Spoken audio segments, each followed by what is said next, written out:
Saudara, hari ini kami mengadakan sekali lagi pertemuan pendapat umum dengan beberapa ormas, ya, salah satunya youtuber, pepabri, tokoh-tokoh. Cuman Pak Sunarko yang tidak hadir, tapi yang lain jenderal-jenderal hadir, dan juga youtuber, tokoh terkenal Refli Harun dan kawan-kawan. Masing-masing ini mengajukan surat permohonan untuk audiensi. Nah, salah satunya dari Refli Harun dan kawan-kawan. Ya, ada surat. Nah, atas dasar surat permohonan itulah kami gabung dalam satu forum ini untuk mengadakan rapat dengar pendapat. Ya kan? Nah, tapi khusus untuk Pak Refli dan kawan-kawan, nama yang datang tadi ternyata tidak sama dengan daftar surat yang diajukan kepada kami, dan rupanya daftar namanya setelah dikonfirmasi kemarin itu ada nama-nama yang berstatus tersangka. Nah, maka tadi malam kami mengadakan pertemuan rapat kilat gitu, Zoom. Bagaimana? Maka kesimpulannya sebaiknya kita tidak menerima yang statusnya tersangka. Begitu. Supaya apa? Supaya kita fair. Ini adalah lembaga resmi, bertemu di TTIK, di belakangnya juga ada reskrim, duduk tadi ikut menjadi peserta.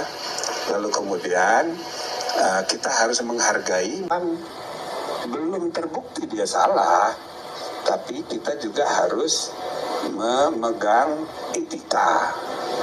Selain hukum, kita juga soal baik buruk etika, dan kami pun runding bersama.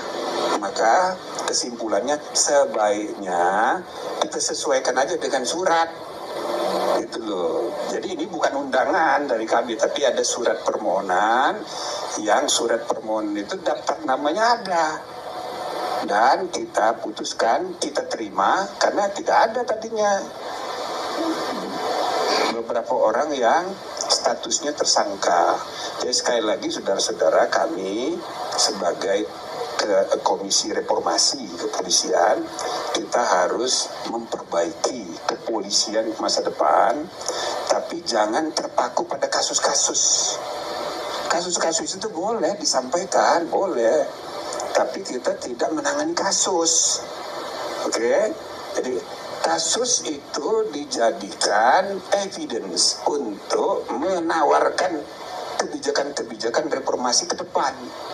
Jadi bukan menangani kasus. Nah, jadi kesimpulannya lebih baik 3 orang itu, bahkan tadi lebih, ternyata 4 orang itu kita minta tidak ikut. Tadi malam saya sendiri sudah WA ke Refli Harun. Saya sampaikan, ini kesimpulan rapat itu sebaiknya nggak usah, jadi tolong dikasih tahu, nggak usah datang.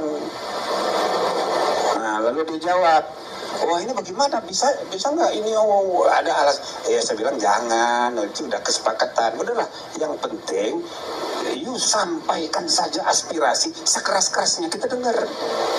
Nggak usah ragu-ragu, nggak usah takut-takut, ngomong aja sekeras-kerasnya, pakai teriak-teriak, boleh. Bicarakan bagaimana memperbaiki kepolisian dengan kasus ijazah palsu, boleh, silahkan. Cuma orangnya nggak usah hadir, saya sampaikan begitu. Nah, ternyata kalau menurut dia tadi, dia tidak beritahu kepada yang 3 orang, Roy Suryo, Tifa Fauzia, sama Rismon, nggak diberitahunya. Maka tentu saja kaget ini kan, Tifa, ya kasihan juga. Saya merasa, waduh, bagaimana ini? Nah, akhirnya ya kita kasih kesimpulan begini, apa mau duduk di luar saja, atau ya udah pindah ke belakang, tapi nggak boleh bicara. Mereka ini ya pejuang, iya kan, sebagai pejuang, dia nggak mau keluar. gitu loh. Saya ya sebagai ketua komisi, saya menghargai sikap dari Refli Harun. Itu aktivis sejati. Memang mesti begitu, dia tegas. Ya cuma kita harus menghormati juga, komisi ini sudah bersepakat. Yang tersangka jangan, walaupun aspirasinya kita dengar, nanti kita bicarakan. Misal tadi ada ibu apa tadi menyampaikan tentang kasus TIFA, kasus ijazah palsu. Lalu juga Pak Faisal bicara solusi. Misalnya ada solusi, saya tanya, ya oke, kita dengar solusinya gimana menurut Anda urusan ijazah ini, ya kan? Saya cerita, saya ketua MK pertama tahun 2004, pertama kali ya Pilpres dan pemilihan umum yang perselisihannya dibawa ke MK. Itu banyak sekali kasus ijazah palsu, banyak sekali. Gitu loh. Maka tahun 2004 itu syarat menjadi caleg itu SMP. Nah maka atas dasar pengalaman itulah kami menyarankan kepada pemerintah supaya ditingkatkan dong, jangan SMP, jadi SMA. Maka tahun 2009 pemilunya itu syarat caleg itu SMA. Ternyata tetap banyak juga ijazah palsu itu. Dan kemarin terakhir 2024, 20 tahun kemudian, terakhir kasus pilkada kemarin, dari 40 yang disidang substansinya oleh Mahkamah Konstitusi, 7 diantaranya berkaitan dengan ijazah palsu. Jadi saudara, ijazah ini adalah ya masalah serius di Indonesia ini. Jadi mudah dipakai untuk alat persaingan politik. Dan yang kedua, ini tandanya administrasi perijazahan kita, administrasi organisasi dan lembaga publik pemerintahan kita masih sangat buruk. Maka saya tanya kepada teman-teman yang hadir ini termasuk Faisal Askaba, apa solusinya? Coba dipikirkan, kita mau bantu walaupun mereka tidak hadir. Karena ketidakhadiran itu karena kesepakatan kami harus dihormati. Ya bukan kalau ketemu saya pribadi, ketemu Pak Mahfud boleh, nggak ada masalah. Tapi rapat tadi nggak bisa, kami udah putus gitu loh. Nah muncul ide-ide antara lain misalnya Pak Asegaf tadi mengusulkan bagaimana bisa nggak mediasi. Oh bagus itu, coba tanya dulu mau nggak mereka dimediasi. Ya kan, baik pihak Jokowi dan keluarga maupun pihak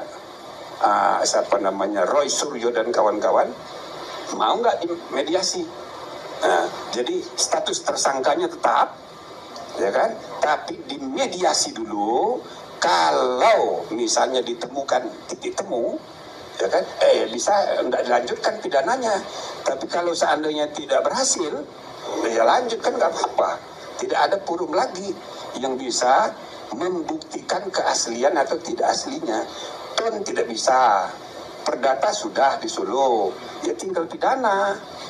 Nah, kalau mau, ya penal, mediasi penal namanya, sesuai dengan filsafat KUHP dan KUHAP yang kemarin disahkan, yaitu restoratif justice. Tapi syaratnya, Rismon dan kawan-kawan harus bersedia dengan segala konsekuensinya. Kalau terbukti sah atau terbukti tidak sah, itu masing-masing harus ada risiko. Nah gitulah kira-kira. Tapi silahkan mereka bahas. Ya intinya apa yang tadi kami sudah selesaikan hari ini, bagian dari ya mengundang aspirasi, mendengarkan aspirasi masyarakat luas untuk perbaikan. Ya kita tidak terpaku pada kasus-kasus.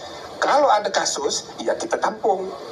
Salah satu kasus tadi, anaknya ibu itu tadi, itu dia kerja di sekretariat ASEAN, dia bukan aktivis, tapi dia ikut demo. Lalu dia ikut di medsos, waktu bulan Agustus, dia ditangkap sampai sekarang belum keluar. Nah dia mengeluhkan itu. Nah itu nanti akan kita bicarakan dengan Pak Kapolri. Jadi bisa kasus-kasus begitu, tapi ya kan itu urusan internal kepolisian. Nanti kita beri rekomendasi. Jadi intinya saudara, kami tidak menolak membicarakan kasus ya ijazah palsu. Cuma itu kita bicarakan untuk mencari solusi. Tetapi orang yang sudah tersangka harus dimaklumi, kita nggak bisa terima. Ya, ini soal etika.